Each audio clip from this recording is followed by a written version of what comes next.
2 years ago, the Government of Ontario finally consented to legalize the full-contact combat sport mixed martial arts. Here in Kitchener, Ontario, at Heritage Martial Arts, people can train under the supervision of James Fries. So our facility here has been open for 15 years. I've been training for 22 years, and we've incorporated mixed martial arts into the training. We've since taken the program out and we've based it more back to fitness. But we teach traditional karate here. As well, we have Wing Chun programs and lots of conditioning type programs that are based around mixed martial arts training. It's a great way to train the body without getting injured, and that's what a lot of people are looking for. The reason I still enjoy the training for the mixed martial arts is more so to incorporate the jiu-jitsu training with the boxing and the kicking. Takes all of our stuff that we do in the traditional karate, makes it very functional and usable. There's a couple of us that do this quite regularly, and we have a lot of fun doing it. So mixed martial arts itself involves a few different arts on one, usually kickboxing, jiu-jitsu, and wrestling. Some other forms of like karate and stuff have also been incorporated. Depends on what you've trained in over the years. I've trained in Anisa Eskrima, that's Filipino stick fighting, Kali, done some judo, some jiu-jitsu, some weaponry, some Japanese weaponry, Okinawan weaponry, some Tai Chi, Bagua, the softer arts. So there's a massive pool there. I've just touched the surface, so got plenty to keep me going for the rest of my life. And there has been 3 UFC Bowls hosted in Toronto, Ontario, alternating between the Rogers and the Air Canada Centre, each bringing in approximately between 10 to 15 million for the city. The original predicament was that the sport could bring in an annual 6 million. That number has been far exceeded. The industry has definitely focused more towards a fan-based response. There's a lot more facilities running for fitness, and the fitness aspect of the training has become very important and a very high-end part of the market.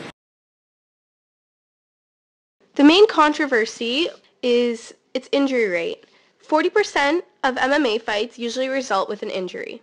Each round only ends either by submission or by knocking out your opponent.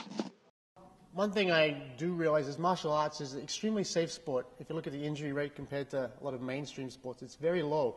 In terms of injuries, it's a lot lower risk than boxing, where a boxer can be beaten up for 5 or 6 rounds. It just doesn't happen in the MMA. In terms of the deregulation, well, it's one of the biggest contact sports in the world right now, so it was merely a push in the right direction.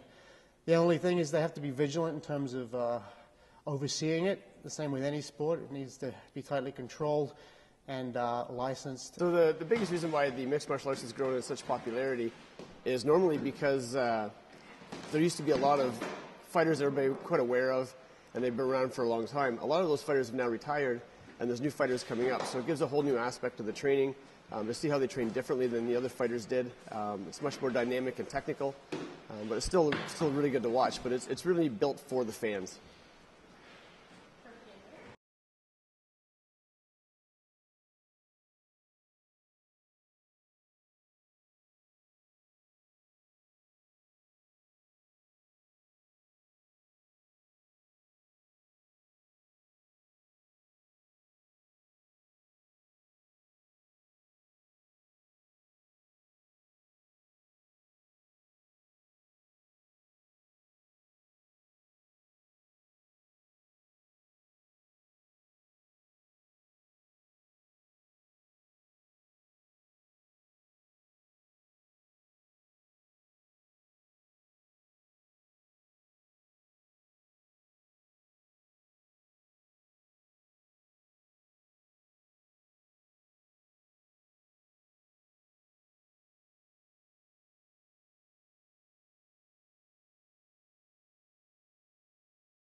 So mixed martial arts itself involves a few different arts all in one, usually kickboxing, jiu-jitsu, and wrestling. Some other forms of like karate and stuff have also been incorporated. Depends on what you've trained in over the years, and it gets incorporated through a mixed bunch of things in your training. The importance is that it blends a lot of flow between the arts, and it really showcases different styles and how they work and how they blend together.